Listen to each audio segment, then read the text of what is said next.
I side hustled for a couple of years before I had a boss call me while my daughter was in a coma and ask me what I was going to do about work because I was out of PTO.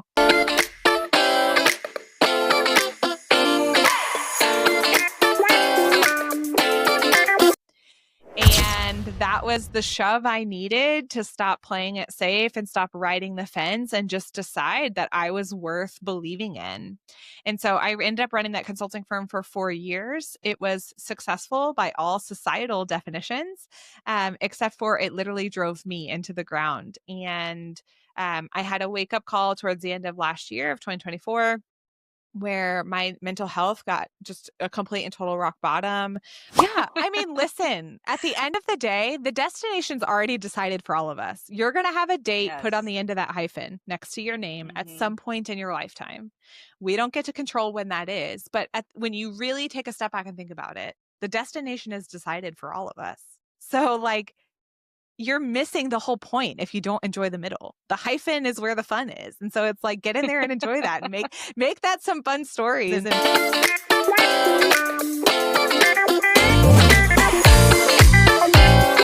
All right. I'm happy to learn more about your biography as long as you want to make it, since I'm gonna condense it anyways. Okay.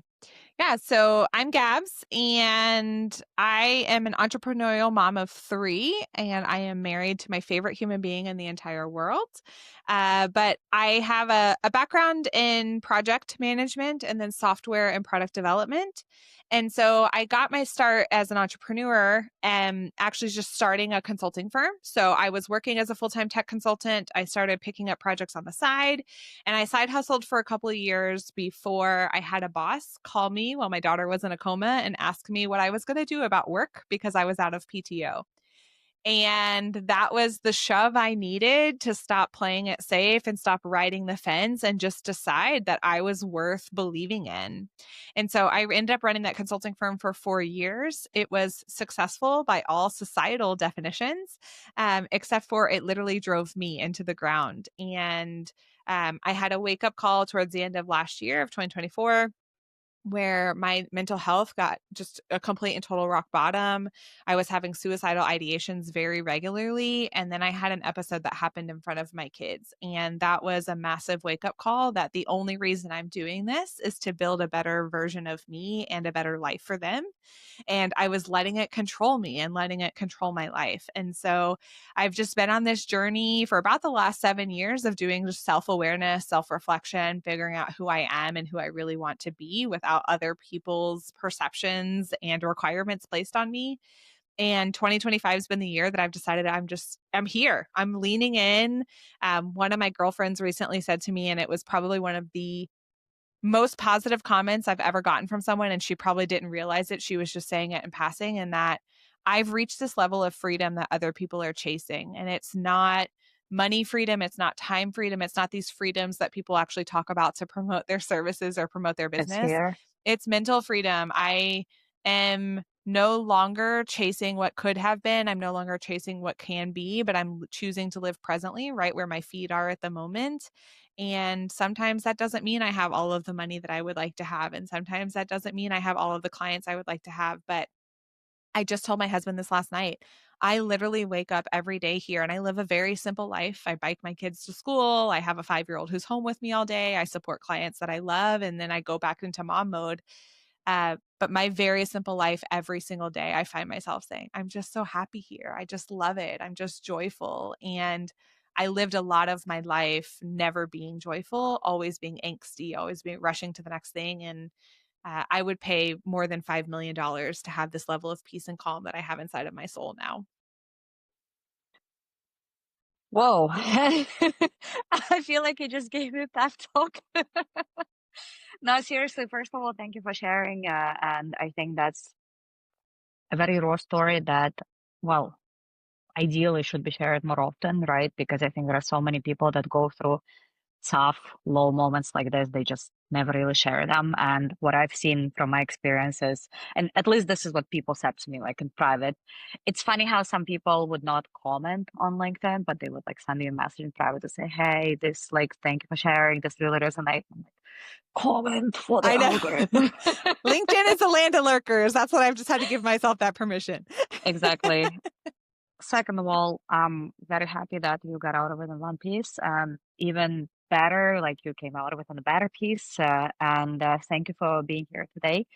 And let's just start. Maybe if we could just, because I think that's such a strong line about, you know, your daughter, the coma, the call. And I think oh, you are in the US because I was going to say this will resonate so much with my US listeners. It's like that PTO. And once you're out of it, what is they going to do? I used to, so when I was having my first kid, I was still working for a US company. I was literally on my laptop, like probably an hour before I gave birth Yep. because I just could not, like, I could not do it otherwise. It wasn't even like a thought that crossed my mind. I was like, gotta log in the rest of the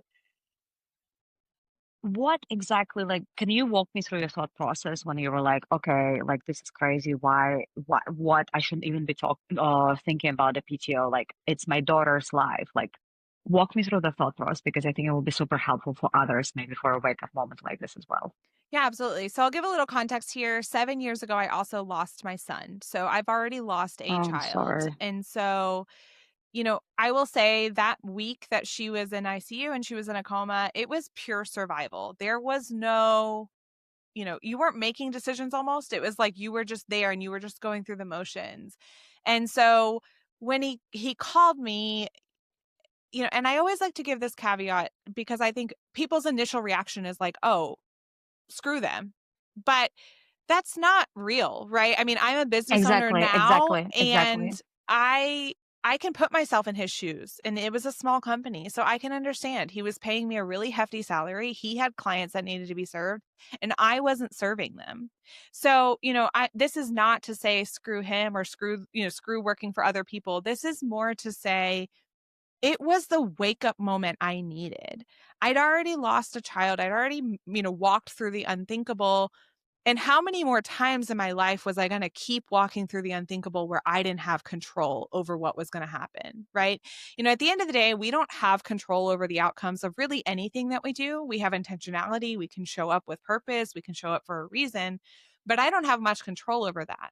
But what I can say is when it's my clients, they know I'm a mom first. I tell people all the time, I am a stay at home mom who runs a business. And so they know that there will be times that I may have to call them and say, hey, I know this deliverable was due to you today. Any wiggle room for me to get it to you by Friday? I have a kid in the hospital or I have a kid who's sick or, whatever it may be. And it's just this difference that it pushed me to be like, in every part of my life now, I have no societal pressure and I have no societal expectations anymore. If I'm going to do this really hard work to launch a business, and to be raising kids at the same time, it's going to be because I have the space and capacity to show up the way I want to show up in this world. And so it was just this forcing function, honestly, of like, you're playing it small, you're taking it safe. And that paycheck that you thought was so safe and so promised to you is not actually. So why not just go do the thing for yourself anyway? We're just no, because obviously I told you I have two kids. It's like just hearing somebody say that they lost a child. I'm so sorry. I know, like we barely know each other, but it just like hit really hard. Mm, I'm so sorry you had to go through that. And like God bless the kids that you have. Hopefully, nothing will ever happen to them. yeah. And, I always like to touch on this too, and people say I'm sorry, and I think that's a very natural reaction, and I appreciate that so much. But what I also like to tell people is I'm not, because my values, my core values, and how I show up in life fundamentally changed for the better. I think time is the greatest resource that we have in this world, and I refuse to chase money to solve for the time problem. I want to be with the people in my life who I want to spend time with because tomorrow isn't promised to any of us. And so, I prioritize time over money. I prioritize memories over things. And that is how, as a family unit, we have decided to show up and build our life. And it's timely that you and I are recording this podcast because his birthday is this weekend. And so I'm in this Wow. really beautiful space where 7 years ago, 5 years ago, 3 years ago, this weekend would have completely tore my life up and I'd be in bed for days. And this time I'm launching the biggest thing I've ever done in my business on his birthday to celebrate the values that he's given us and the life we've been able to build because of his guidance. This is so beautiful. Both of my kids are also born in April, so it's like there is more and more connection. Yeah. Whew. Um, all right. Wow. Have to say it threw me off a little bit. It's just like I thought I had like very raw, authentic conversations before, but this is like another level, to be honest. And well, thank you for being so like direct and transparent. I think it's not a strength that not everybody has. It's like, some people can go through the tough moments, but they would prefer not to talk about them afterwards just because it still might be raw or maybe they haven't processed it completely. And it's just honestly, it's just beautiful to see how you talk about it. Like you can tell that it's packaged for you and you took, I don't want to say the best out of it because it's going to sound horrible, but like you learned your lessons, if that makes sense. So you really took the moral out of the story and like head off, as the French would say. No, Gab, seriously, it's like, it's very rare for me to speak with the mom who went through a loss and who is still thriving and who is not, like you said, in bed 24/7 or has not given up or has not turned the page. So I really like with all my heart goes to you. Thank you. And it's also why I say is part of my intro that I married my favorite person in the world because statistics are after you've lost a child, over 50% of Yeah, couples get divorced after that just because it's hell and you can't, you have to have this safe space to be really raw and really ugly and to walk through those right. emotions because there are definitely those times. And so I tell people all the time, my husband and I have not had a beautiful marriage all the time. We've been together 20 years. We've been married almost 12, but we've done the work to find true partnership in each other. And I say that to say whether it's a life partner that you chose to marry, or it's a sister, or it's a best friend, or it's a mentor, none of us are intended to go through this life alone. And I'm extremely introverted. I could be at home by myself for weeks on end and I wouldn't feel like I missed I wouldn't miss socialization with other people. But it's been a hard lesson for me to learn that every stage of this life that I've gone through, I actually need people in my corner. And so it's why I do things like this and why I share so vulnerably, because you and I would not have met had I not, because it was just something we were Exactly. talking about on LinkedIn that opened the door to Hmm. this conversation. And so, I truly lean in and say that my hard times helped reveal my superpowers. And so if you're going through a hard time right now, feel it, allow it to happen, let it feel hard, but also know who you are supposed to be on the other side of that is desperately clawing to get out of there. And you just have to let that person shine and let that person come out because you never know what your ripple effect is to help the next people on the other side of it. I love it. I recently had a conversation with my coach. I went through a super rough patch recently, and thank God we were like in the middle of our I guess the number of sessions that we're supposed to have, and I was telling me I was like, Gary, I was like, I cannot do this anymore. It's like every time I make 3 steps forwards, I make 10 steps back. It just always feels like. So I was telling him like every time I feel like I'm making 3 steps forward, there is something happens and I make 10 steps back, and I'm like, why is everything always happening to me?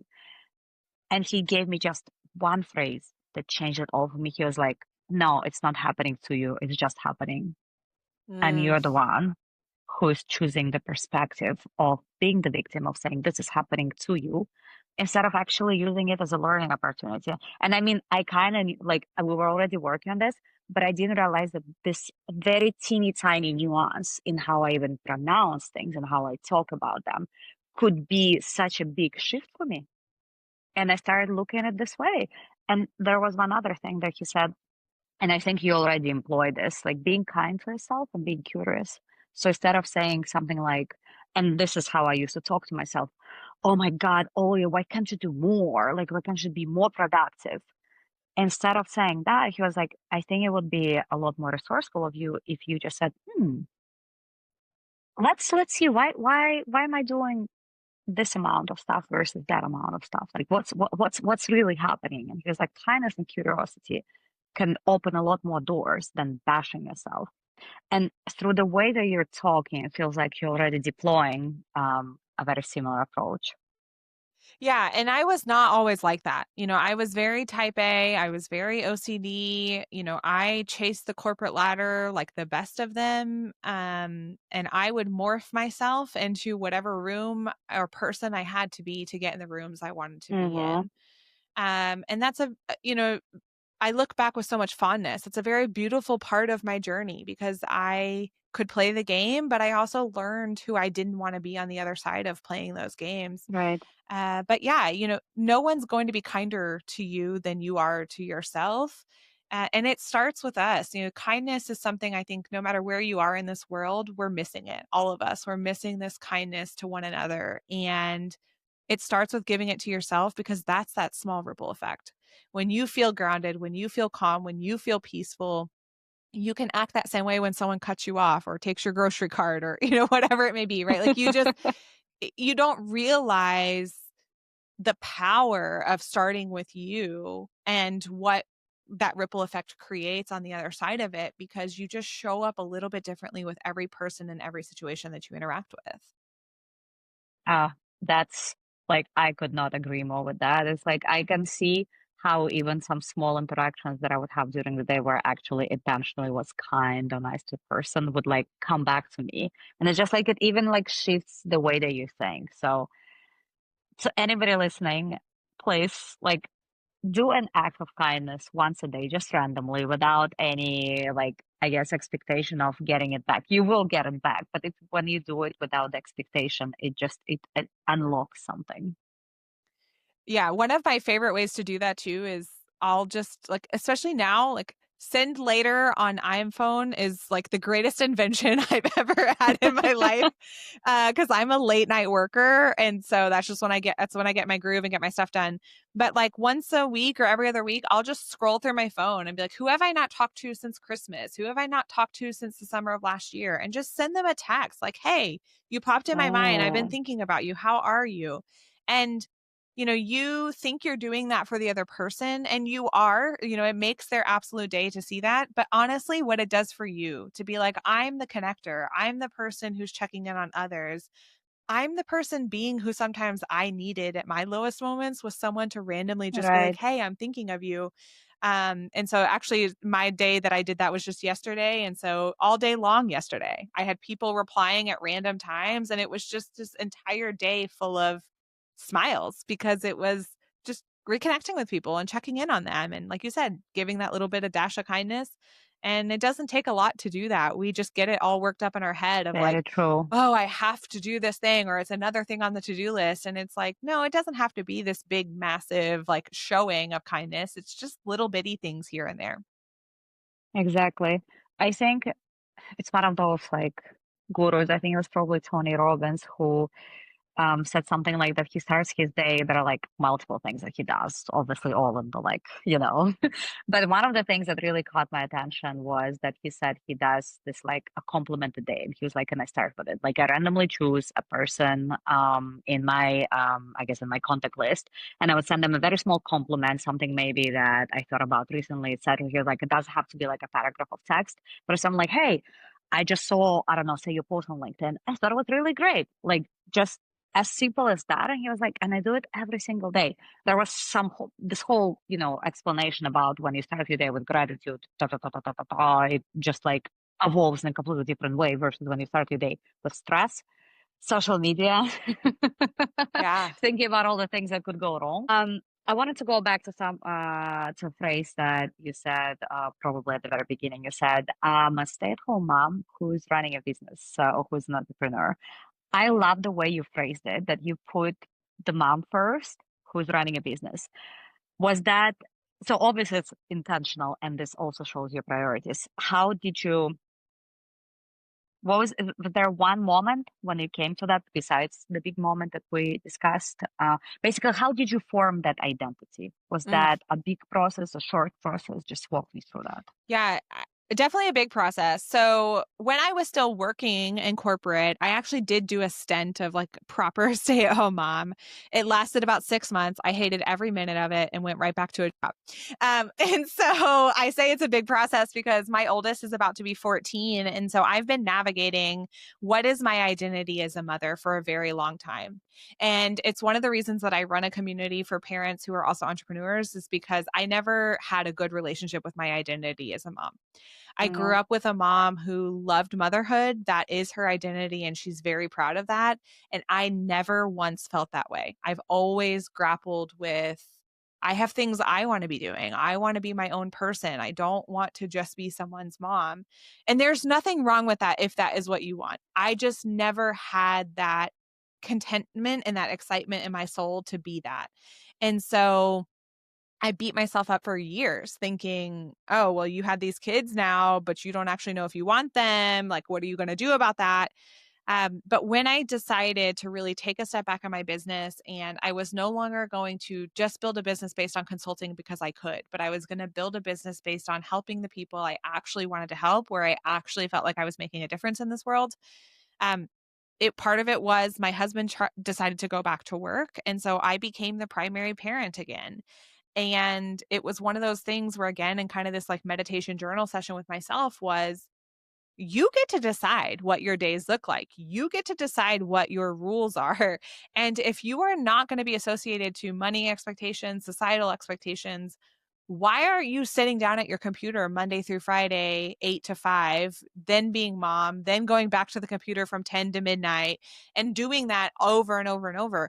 No one's looking for me. I have intentionally built a business where I can contact everyone I need to strictly from my phone, and I'm available almost 24/7, but not all the time. And so I think that's a right, massive differentiation is like, I will be texting with my clients at 10, 11 o'clock at night because we're both moms and that's when we're working. And that's not a boundary that I have a problem breaking. I'm okay with that. But if it's 2 o'clock and I'm taking my daughter to the aquarium, I'm not replying and no one's angry about that because that's the expectations that I've set. And so for me, it was like I had to find peace. I know you and I were kind of chatting before we started recording. My youngest has thrown my world upside down in so many ways. And I could get to a point where I could just be angry about that every day. And I could say she and I butt heads all day long, and she's always tearing up the house when I'm working. But what responsibility did I have in that? I was working all day long and she's home. Of course, she's bored. Of course, she's tearing things up because she wants me to spend time with her. right. And so, who's stopping me from doing that? No one besides myself. And so, that has just been, kind of this thing that's happened in the last 4 months. But we go on a picnic to lunch every day. Like when we're done recording today, that's what we're doing. We're going to go off to a picnic, and that's just our thing now. And so, she and I have a very different relationship because I've decided I want the relationship to be different. Is that an intentional choice of her staying at home with you?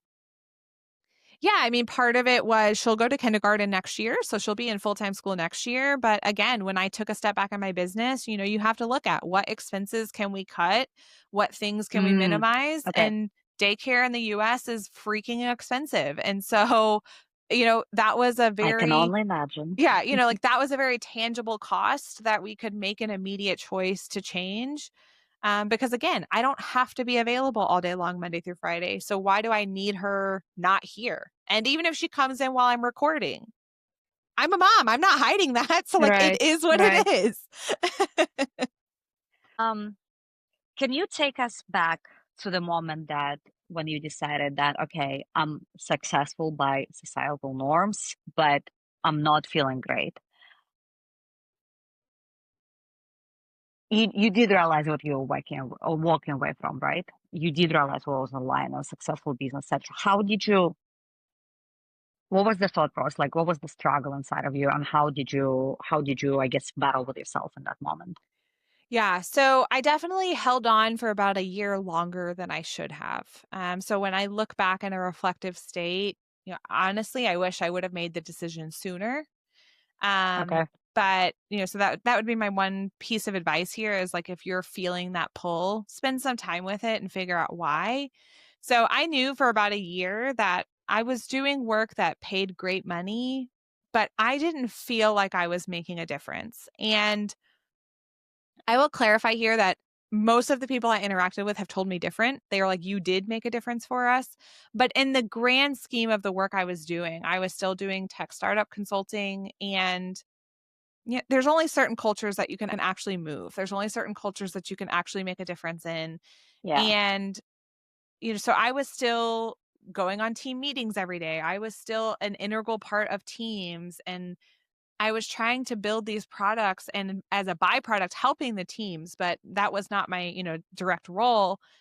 Um, and I just kept doing it because it was quote unquote easy money. Mm, Getting a corporate consulting client is a lot more money than working with a parent who's an entrepreneur. And that's a decision I've had to make too of like, what audience do I really care about going after to support? But in the, one of the things I will say is I felt that pull for like a year. And I think similar to what you were saying, like you kind of hit this like rough spot. I'd get a really good client, I'd get a really good contract, and I would take a deep breath because I'm like, okay, I can pay the bills for another 6 months. It's going to be fine. And then that contract would abruptly end, like most of them do. They don't ever actually right. serve their full term.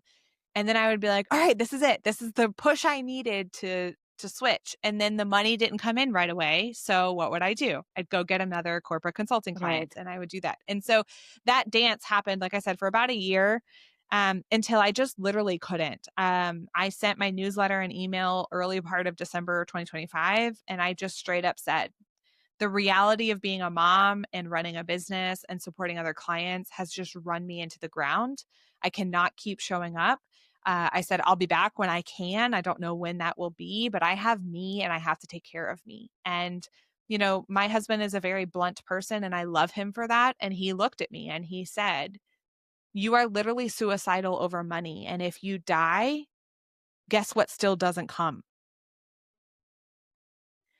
And that was a huge awakening for me. And that was a huge part of that freedom that we talked about, that mental freedom of I started over basically. And I tell people that I started over in January of this year. And if you've ever built business from the ground up, you know that that's not easy. You know that I'm not Right. making $10,000 a month, $20,000 a month, seven figures a year. I'm not making that right now.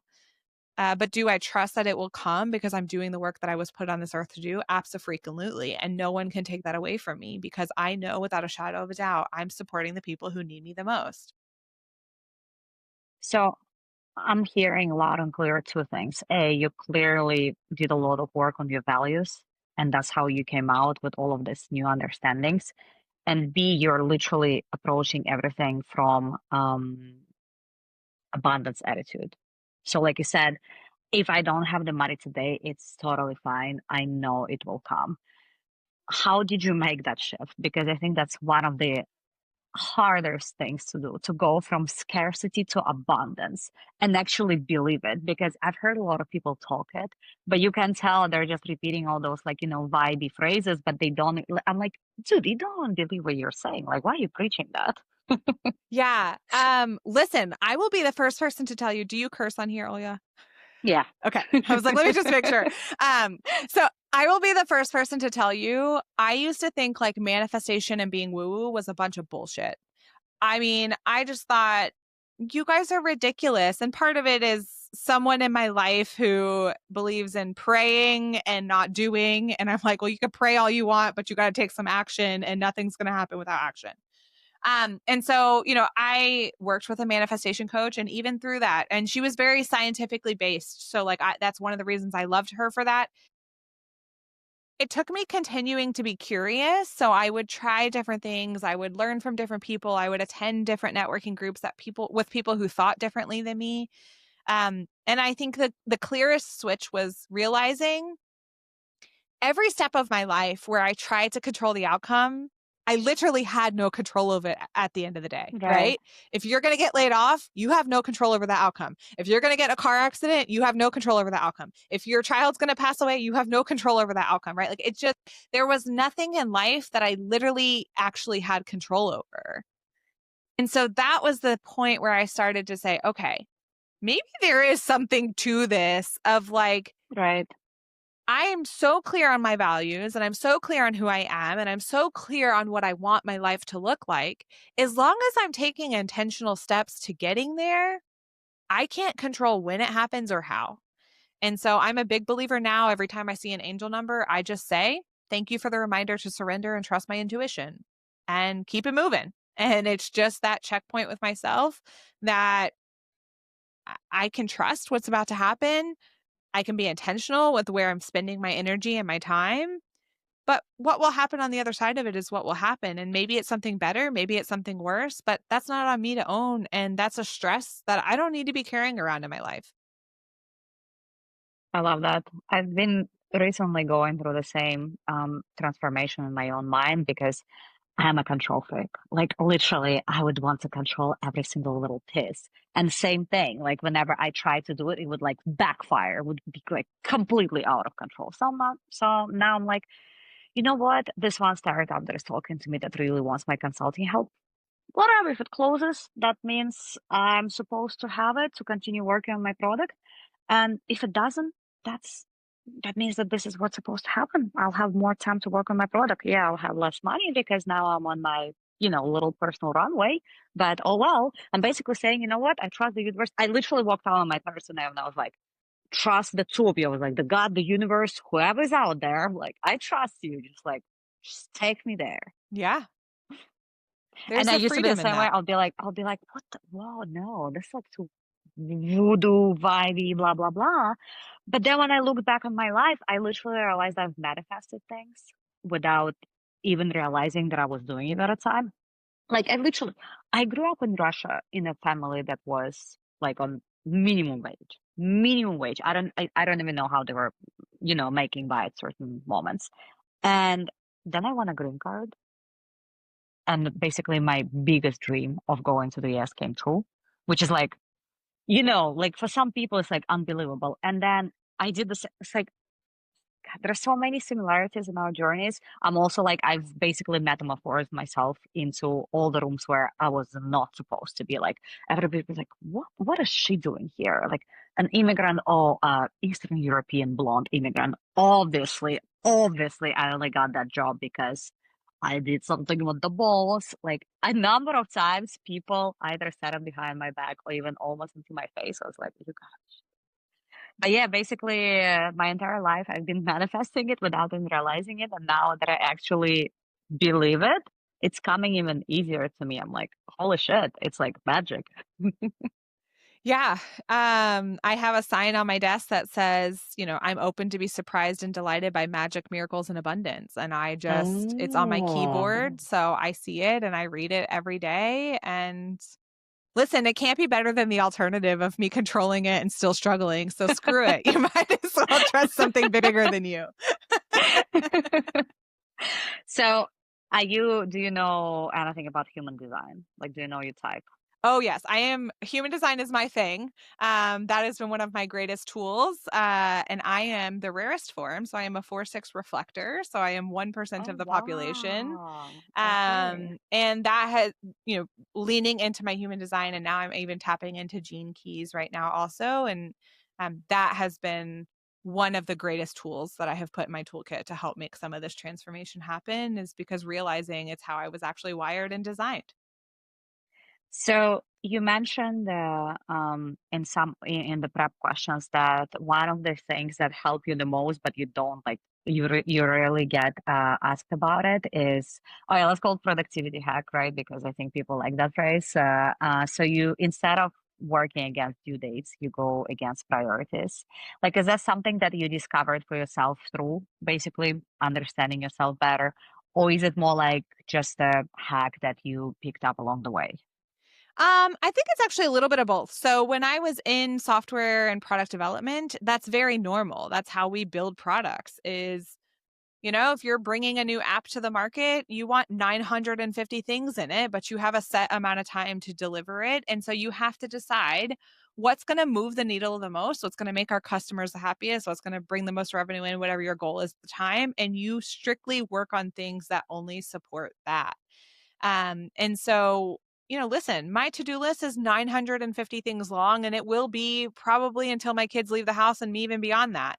So, like, trying to plan my days by time, that's just unrealistic. There's not enough time. You're always going to feel like a failure if you're trying to plan by time. So I just decided, I was like, screw it. I'm going to start planning by priority because I'm never going to get everything done. But if I'm moving the needle, I can be proud of that. And so I allow myself 3 tasks a day that are specifically chosen each week based upon my biggest goal for that week. And if I get those done and it's 12 p.m., guess what? I'm closing my laptop and I'm walking away because I did what I needed to do. There's no reason to sit there and keep pushing yourself and shoving yourself and getting more things done, because what I really realized was the quality and the consistency of my work when I was just trying to constantly cross things off the list was not great.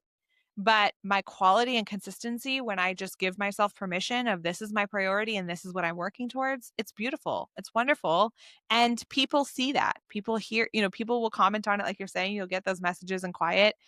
Just before this, I was on a call with a friend and she was like, every time I log on LinkedIn, you're everywhere. She's like, you are cranking content out. And I was like, yes. And I only do content once a month, but I am producing 80% more content than the average person because I have a system, I do it by priority, and I know what I need to get visibility on each month.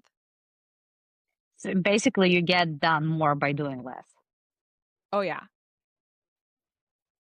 Batching the content, is that something that you realized was going to work for you as a reflector type, or is it just something that, again, you picked up along the way? Like, what part of it is coming from you understanding, okay, this is how I function according to my human design type, or is it more, I guess, let's call it practical approach? Yeah, I think when I think about my human design type and how it's affected how I show up in my business, the things that I think about there are more in the structure in which I build services. So, like as a consultant, I was building all one-to-one services, but for my specific design type, I'm supposed to be a one-to-many. So that helped shift the way I structured my business and how I was building things out. But also, I need a lot of time alone as part of my design type because I do shapeshift and I do morph myself to fit in with the people around me. I need my own space to clear that and come back home to myself. Mm. So, for the last 3 years, about once a quarter, sometimes more frequently, I do what I call mini sabbaticals and I go away. Sometimes it's just to a hotel down the street that I can walk to, but I'll go away for 24, 48 hours and I'll just spend time with me. And so, batching actually came a byproduct of that because I would have all this time where I was just with me and Gotcha. my thoughts and my energy, my ideas. And so when people say, I feel the energy in every single word of your LinkedIn post, I'm like, great, because I was in my energy when I wrote it. And I hope you do feel that. So it's been kind of a byproduct, but for sure, just that unapologetic rest, that unapologetic being by myself, that unapologetic, like you're saying, doing less instead of more, that for sure has come as a byproduct of my design type and studying it for the last 3 years to learn more and more about it. You also mentioned that content was actually one thing that helped you stop spiraling down and actually start spiraling up. Can you tell us a little bit more about that? Yeah. Every time I'd go in a networking room, I'd hear people say, I hate content. I hate making content. Content stresses me out. I don't know how to keep up with it. And so I kind of clued into that because I was hearing that over and over and over. And what I realized is a lot of us are looking at content as just another thing that we need to do on our to do list, right? You kind of hear it, you have to have it to run a business, you have to have it to be visible. So it becomes just a task on the to do list. But I looked at it instead and I flipped it on its head and I said, that's my sales mechanism. And I grow my business almost 100% from top line from content. That's where most of my top funnel comes from. And it's because I treat it that way. And it's not because I'm sitting there screaming all the time, buy this thing, do this thing, but Mm-hmm. instead it's because I'm batching it, because I'm very intentional with where I want to drive the traffic every month. I am using that to be the vehicle that tells people that I'm available and that my services are here to help. There was a specific situation that changed the way I viewed this, which was I had a childhood friend who was running a business, no entrepreneurial experience whatsoever. She was running a brick and mortar business and she was running it into the ground. Just unfortunately, she just didn't have the support and the systems to scale it the way that it needed to be to keep its stores open. And I like to grow my business by acquisition. So I was searching on like a business sale site one day and I saw her business on there. So I text her and I'm like, hey, let's talk about this. And when I got in there, I could right away see it was just she wasn't visible enough. She wasn't talking about her services enough. She wasn't meeting her customers where they were. And she was just trying to like bury her head in the sand and do the things to make it work. Mm-hmm, mm-hmm. And unfortunately, it was too far gone for me to be able to save it. But that was a huge eye opener for me was if I'm not being vocal and visible about my superpowers and what I can actually help people with, there are people that I know and love who are struggling with the exact thing that I could help with. They just didn't know I existed. And so that helped switch it for me too, where it was like not this icky talking about myself mentality, but more what I'm not saying is what someone who desperately needs my services is not finding. And so screw it. Let me be the person who's going to say it. So what I hear you saying is that A, everything is based on the intention. Like you have to have an intention for everything. Like it has to be intentional, it has to be mindful. But it sounds like the top of the iceberg is realizing basically what you're doing all of this for. And for me, it sounds like you're just like you want to be of service agency, like you want to be of service. Again, was this like a long journey for you to come to this realization, or did it just like hit you one day? I mean, I think I've always been like that. You know, even when I look back at my corporate career, I was always the one who was planning the parties and, cleaning up the office and ordering snacks for the office. And so I think I was always in that space of like making people feel comfortable and making Mm-hmm. people feel like they could do whatever it was they were trying to do. Um, but the let's try that again. The specific part of this in my business where I think it was like a light bulb moment was realizing entrepreneurship, specifically as a parent, was so hard for me and it was so isolating because while I was deeply immersed in the startup world and had a gazillion connections in the startup world and could play the entrepreneurship game with the best of them, nobody I knew had kids. So at the end of the day, I wasn't playing the same game they were. I can't Right. go to hackathons that are 48 hours locked in a building, trying to code something with somebody else. I can't go to every single networking event because it's during dinner time. I can't go to the morning coffees because I'm shuffling kids to school. So I realized at that point I was playing a different game and my why is very different. I'm not building a business because I want to be a millionaire. I'm building a business because I want to put food on the table and feed my kids and still be able to go to their school performances. And so I'm just showing up with a different energy because I'm doing this for a different reason. Now, God bless my husband because when these kids are out of the house, I probably will be one of those crazy people that's working 24/7, building all sorts of stuff.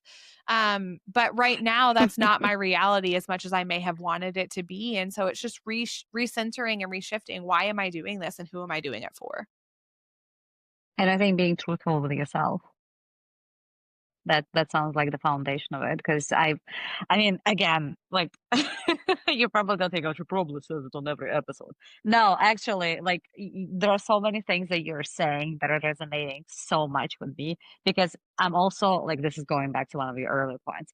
I'm not a mommy mom. Sometimes I wonder, I'm like, why do I even have two kids? Like, no, this was like not my thing. I feel like I accidentally ended up with two kids who are sometimes go get in the way of me building a business.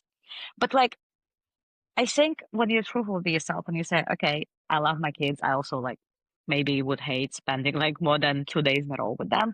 I want to be building this. This is when you intentionally start designing the life around your circumstances instead of, like you said, trying to play the wrong game or trying to play maybe like your game but in the wrong field, really. Yeah, because I mean, I'm with you. I used to get angry that Oh, same, I want same, to just absolutely build, same. build, build, build, build. And Mm-hmm. what do you mean you want a bath? What do you mean you want to eat dinner? What do you mean you have to go to school? Like, I don't want to do those things. And that's not every day, but there are definitely days that it's like that. And so, one, I just appreciate you for sharing that with me, because there were so many times that I felt like, oh, I'm just the only one out here who's angry with my kids. And it's not at them, but it was the way I was showing up. And I think that's part of Right, that, like what even earlier when we were talking about choosing to say I'm a stay-at-home mom who runs a business. Well, it's right. because I am. That is my reality. I have a child with me 24/7, 365 right now. So when people are like, "Hey, you want to go get coffee on Tuesday at 11?" Sure, but no, the 5-year-old's coming with me. So as long as you like kids, she'll be there. Great. She's fun. She's funnier than I am. We'll have a good time.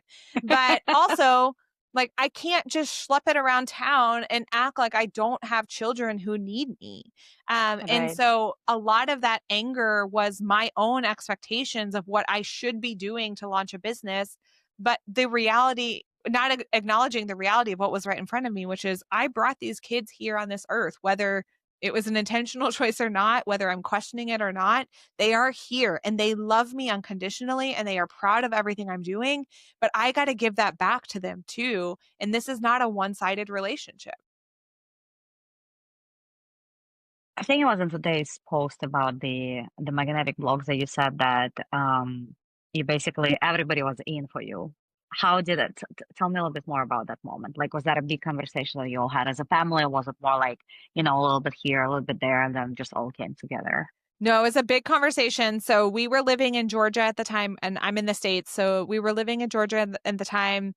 And I had this massive, I needed to get the hell out of there and I needed to do something different with my life. And so I found a city that would pay you to move there, to be a part of the tech ecosystem and the startup ecosystem. And at the time, my husband was a full time traveling contractor. So he was in Oregon, I was in Georgia. And I remember texting him because I couldn't sleep one night. So I was Googling places that'll pay you to move. Don't ask me why that even crossed my mind, but it did. And I found this place and I texted him and I said, "Hey, do you want to move to Tulsa?" And he was like, "What?" Where is that? It's in Oklahoma. It's in literally the center of the US. Most people have never heard of it or they consider it a flyover city. We had never been. And he was like, "I mean, sure, if you want to move to Tulsa, I'll move to Tulsa." So I put in my application fully expecting to like never hear back. And within a month, I had made it through the application process and I got the email that said, "Congratulations, it's time to move to Tulsa." And I went, "What the hell did I just do?" Uh, and so we did end up deciding to go. And at the time, I asked my husband, I'm like, "Can you take a pause on work? Can you help get us moved? And can you just like get everyone situated? And then you can go back to traveling and go back to doing whatever." And he never did, at least in that season of our life. We just loved it so much. The cost of living was so much more affordable. And I was then working full time and building my business. And so I was able to cover all of our expenses. And so my husband ended up staying home with the kids and, gave me a few years to be able to like go all in. But when I say that we're all there, like one, they truly were my biggest supporters. Every speaking engagement, every pitch that I did, every whatever, they were there, they were cheering for me, they were proud. But also they gave up a lot for me to go all in. You know, there was a point in time my daughter was in elementary school and her teacher literally thought she didn't have a mom because I was never at pickup, I was never at the Oh, performances, I was never at the anything. And so one day I picked her up because my husband was on vacation or with his friends or something. And I picked her up and her teacher literally said, "Oh, you do have a mom." And so, they spent years watching me chase my dreams and do big things, but they also only saw me as like over the top of the laptop because I was behind it right. 24/7 trying to play that same game that I saw everyone else in the ecosystem playing. And, it was beautiful and ugly at the same time. But we learned a lot about what we want our family to look like now. And so, like, now we have family meetings every weekend where we're setting the stage together of like, what are our goals this week? How do we want our family core values to be? Have they shifted? And so, we're now treating this family like a business in the best ways possible because we're doing it together and we're showing up in that way that we don't want to just lose time because it just keeps passing, but instead, how do we want to spend the time together?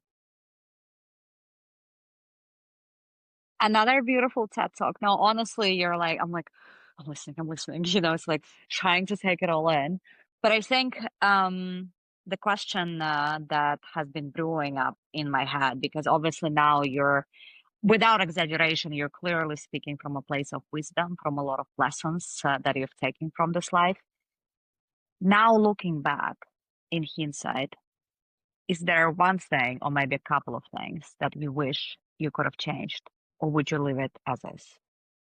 Honestly, I think I would leave everything as is because I think I had to walk every piece of this journey to become who I've Mm-hmm. become on this side. And like I said to you, I don't think there's a dollar amount you could put to the amount of calm and peace and joy that I have in my life.